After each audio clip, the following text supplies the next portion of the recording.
রমজানেরি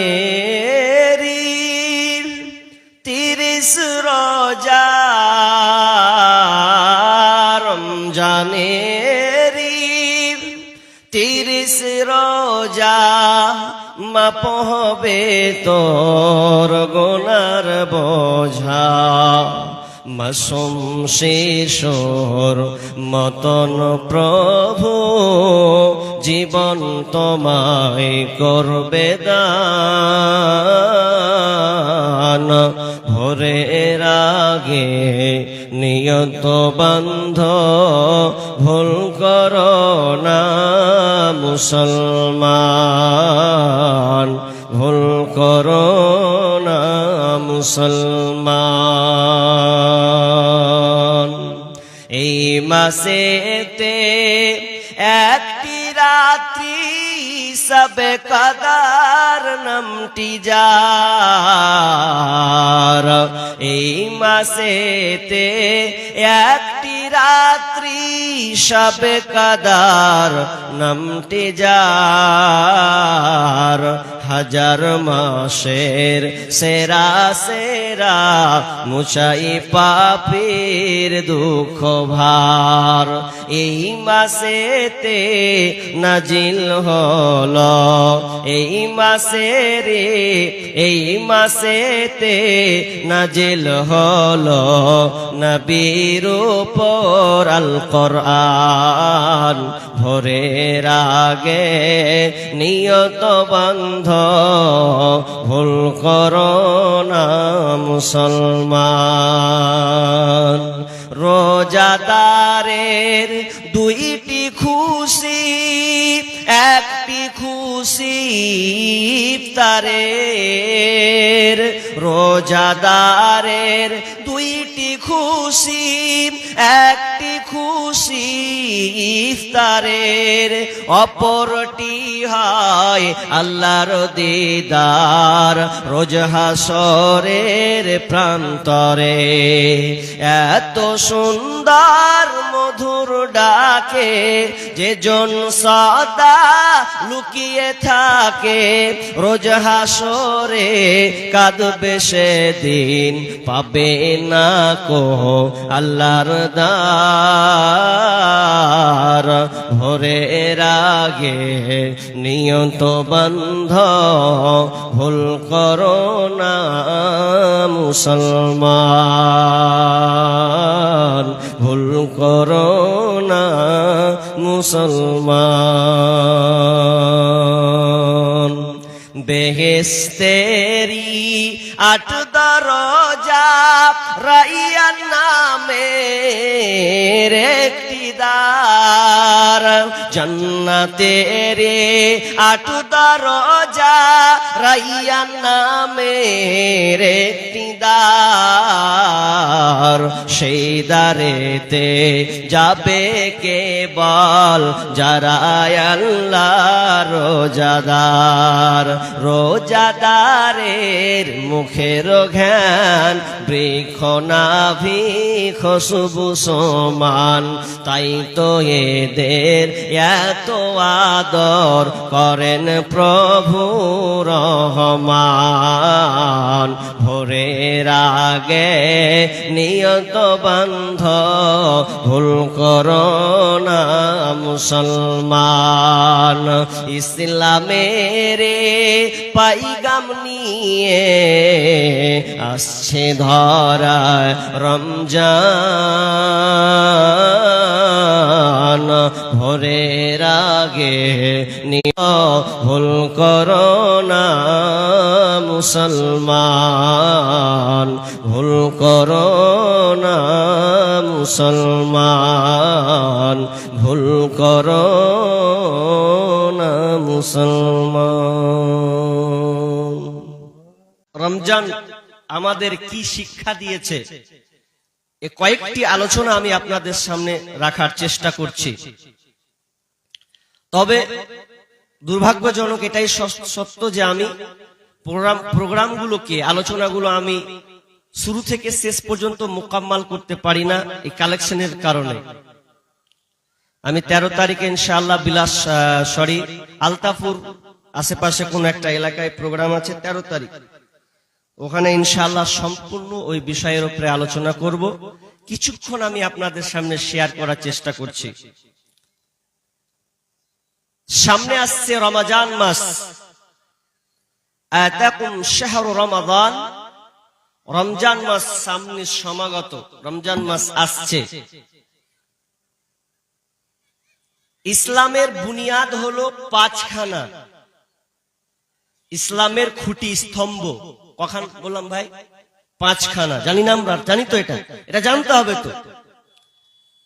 এই 5খানা, বুনিয়াল ইসলাম আলা খামসিন, শাহাদাতি আল্লাহ ইলাহা ইল্লাল্লাহ ওয়া আন্না মুহাম্মাদার রাসূলুল্লাহ ওয়া ইকামিস সালাহ ওয়া ইতাইজ যাকাহ ওয়াল হজ্জ ওয়া সাওমি রমাদান। আর অন্য হাদিসে আছে ও রমজান ওয়া হজ্জাল বাইত, দুইটা হাদিস আছে এরকম। তো 5খানা স্তম্ভের কথা বলা হয়েছে, তার মধ্যে একটা স্তম্ভ যেটা 5টাই মজবুত আমাদেরকে আঁকড়ে ধরতে হবে, যার উপরে যেটা বর্তাবে, তার মধ্যে একটা হচ্ছে রোজা, সিয়াম। এ রোজা বা সিয়াম সবার মধ্যে পড়বে। এখানে গরিব আর ধনী বলে কোনো পার্থক্য নাই। যাকাত হলে গরিব ধনীর পার্থক্য আছে, হজ হলে যার টাকা পয়সা আছে পার্থক্য আছে, কিন্তু নামাজ এবং এই সিয়াম, আমরা যে রোজা বলি, এই রোজাটা হচ্ছে ফার্সি শব্দ। বাংলায় যদি ওর অর্থ উঠান, এর অর্থ হবে উপবাস থাকা। আর সিয়াম এক বচন হচ্ছে সওম, এর বহু বচন হচ্ছে সিয়াম, যার অর্থ হচ্ছে বিরত থাকা, অটল থাকা, অবিচল থাকা ইত্যাদি। সিয়াম কাকে বলে? জি, সিয়াম কাকে বলে? প্রাপ্ত বয়স্ক, প্রাপ্ত বয়স্ক থেকে নিয়ে সক্ষম নর নারীকে, মুসলিম নর নারীকে সুবেহ সাদিক থেকে নিয়ে সূর্যাস্ত পর্যন্ত খাওয়া, পান করা, স্ত্রী সম্ভোগ করা এবং অন্যায় গর্হিত কাজ থেকে বিরত থাকার নামই হলো সিয়াম। এর সংজ্ঞাকে কেন্দ্র করে বিভিন্ন আয়াত এবং হাদিসকে আমি আপনাদের সামনে নিয়ে আসব। তাহলে সিয়াম খুবই গুরুত্বপূর্ণ একটি ইবাদত। তবে প্রথমে একটা হাদিস বলি, হাদিসটা পরে আমি আয়াতের দিকে চলে যাব। হাদিস কি? আল্লাহ রাসূল যখন মিম্বারে উঠলেন, তো প্রথম সিঁড়িতে রকিয়াল মিম্বার, ফাকালা আমিন আমিন আমিন, 3বার তিনি আমিন বললেন। তো আমিন যখন বললেন, তো সাহাবীরা কিন্তু এর আগে এই দৃশ্য দেখেননি বা ঘটেনি। ফাকিলা লাহু ইয়া রাসূলুল্লাহ সাল্লাল্লাহু আলাইহি সাল্লাম, আপনি এরকমটা করলেন, মাকুনতা তাসনাউ হাদা, এর আগে তো আপনাকে এরকম করতে দেখিনি। আপনি যে এরকম পা রাখলেন 3টা সিঁড়িতে, একবার, দুইবার, 3বার, তো 3 জায়গাতে আপনি আমিন বলেছেন, কারণ কি? আল্লাহ রাসূল সাহাবীদেরকে বললেন, আমার এই রকম করার কারণ হলো, যখন আমি প্রথম সিঁড়িতে পা দিলাম মিম্বারে উঠে, তখন ফেরেশতা জিবরিল এসে বলল যে ব্যক্তি রমজান মাসের রোজাকে পেল, রমজান মাসের রোজা পেল, অথচ তার পাপকে মিটাতে পারলো না, পাপ মোচন করাতে পারলো না, ওই ব্যক্তি ধ্বংস হয়ে যাবে। কত বড় বদদুয়া! এটা চারটিখানি ব্যাপার নয়। রমজান মাস পেলেন, কিন্তু রমজান মাস পাওয়ার পরেও আপনি আপনার পাপকে মিটাতে পারলেন না, তাহলে ওই হচ্ছে সবচাইতে দুর্ভাগা, আর ওই হলো ধ্বংসশীল। আল্লাহ রাসূল বদদুয়া দিয়ে দিলেন, আমিনকে গ্রহণ করে নিলেন, জিবরিলের সঙ্গে কথাকে অ্যাকসেপ্ট করে নিলেন। তাহলে কত বড় একটা বদদুয়া! তাহলে তো আমাকে জানতে হবে যে রমজান মাস রোজা রাখবো, তাহলে আমি কি করে পাপটা মিটাবো, তাহলে এটা তো আমাকে জানতে হবে, এই জ্ঞান আমাকে অর্জন করতে হবে। শুধু তাই নয়, দ্বিতীয়বারে যখন তিনি পা রাখলেন, বললেন আমিন, তার কারণ জিবরিল আমিন বললেন, ওই ব্যক্তি ধ্বংস হোক যেই ব্যক্তি ওর বার্ধক্যে পৌঁছে গেছে, ওর বাপ মা, বাপ কিংবা মা, দুইজন কিংবা একজনকে পেল, কিন্তু বাপ মার সেবা করে সে জান্নাত গ্রহণ করতে পারলো না, জান্নাত নিতে পারলো না, ওই ব্যক্তি ধ্বংস হোক। কত বড় বদদুয়া দিয়েছেন। বাপ মা আছে, আর বাপ মা আছে কিন্তু বাপ মায়ের সেবা করে জান্নাত নিতে পারলো না। জি, তাহলে আপনি কত বড় হতভাগা, আপনার বাপ মা বেঁচে আছে, আপনি বাপ মার খিদমত করতে পারলেন না। খিদমত করে আপনি আপনার বাপ মাকে সন্তুষ্ট করতে পারেননি, আর ওই হালাতে আপনি বলছেন রোজা রাখবো। মা খেলো না খেলো, বাপ সাহারি খেলো কি খেলো, ইফতার কিভাবে করলো না করলো, আপনি ছেলে মেয়েকে নিয়ে বইয়ের পাল্লায় পড়ে একদম গিলছেন আর খাচ্ছেন। মায়ের কি দশা, বাবার কি সমস্যা, এ আপনি দেখছেন না। বাপ মা আপনার উপরে নারাজ হয়ে আছে, আর আপনি বলছেন রোজা করে নেবো 1 মাস। ওই রোজার 1 পয়সা দাম নেই। বাপ মাকে নারাজ করে আপনি রোজা করবেন না, আগে সংশোধন হন। জি, প্রস্তুতি নেন, পাপ বর্জন করুন, তারপরে আপনি রোজা রাখুন। আমার একটা বিষয় আছে, রমজান মাসের প্রস্তুতি, 1.5-2 ঘন্টা আলোচনা আছে, সোশ্যাল মিডিয়াতে পাবেন, ওটা একটা বিষয়। তো প্রস্তুতি নিতে হবে আগে, যেটা বলছি আপনাকে। কিন্তু বাপ মায়ের খিদমত আমরা করতে পারি না। কত বাপ যে বেটার উপরে নারাজ হয়ে আছে, কত মা যে বেটার লেগে দুঃখ প্রকাশ করছে, অহরহ দেখতে পাচ্ছি। আপনার এলাকা মনে হয় ভালো, নালে আমাদের মুর্শিদাবাদ সুতি থানার কথা বলছি, আল্লাহ আল্লাহ, বাপকে দেখতে পারে না, গালাগাজি করে, মাকে ঠিক মতন খেতে দেয় না। কার পাল্লায়? ওই সুন্দরী বহুর পাল্লাই পড়েছে দিয়ে। জি, বাপ মা কত জামিন, যদিও বাপ মা আলোচনা করবো না, এসেছে প্রসঙ্গ বলছি। আল্লাহ তাআলা অনেক আয়াত আছে। আমি যখন ছাত্র লাইফে একটা আলোচনা করতে গিয়ে সেকেন্ড হলাম, তো ওখানে প্রাইজ দেওয়া হলো মা, একটা বইয়ের নাম হচ্ছে মা। আমি বইটা পেয়ে এত আনন্দ হলাম, মা, মাটা খুবই গুরুত্বপূর্ণ। তা আমি বইটার উপরে পড়াশোনা করে অনেক জায়গায় এই বিষয়টা আমি বলেছিলাম, যে প্রাইজ যে বইটার উপরে পেয়েছি ওটার উপরে আলোচনা। তো আমি একটু আপনাকে বলছি, মা বাপ কত দামি জিনিস।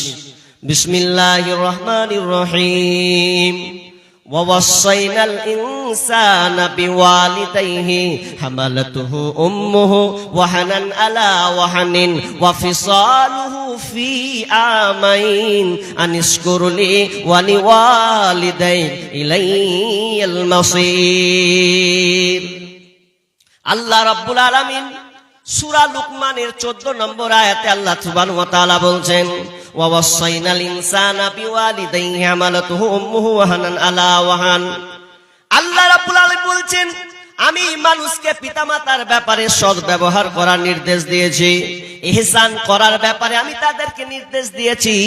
কেন তোমরা পিতামাতার সঙ্গে সৎ ব্যবহার করবে, পিতামাতার সঙ্গে তোমরা কেন ভালো আচরণ করবে।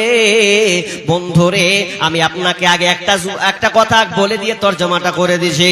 কথা হলো এই, আপনার বাপ মা যতই খারাপ হোক না কেন, আপনার বাপ মা আপনার বিরুদ্ধে যতই আঙুল তুলুক না কেন, তবু আপনি আপনার মাকে ধমক দিতে পাবেন না, শাসন করতে পাবেন না। আপনার অধিকার আল্লাহ তাআলা আপনাকে অধিকার দেয়নি।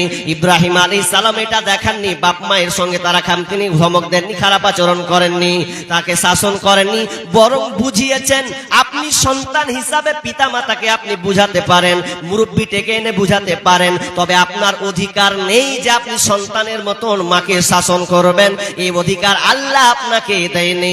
আল্লাহ রাব্বুল আলামিন বলছেন, ওয়াসাইনাল ইনসানা বিওয়ালিদাইহি হামালাতুহু উম্মুহু ওয়াহানান আলা ওয়াহান। তোমরা পিতামাতার সঙ্গে ইহসান করবে। কেন ইহসান করবে শুনে নাও।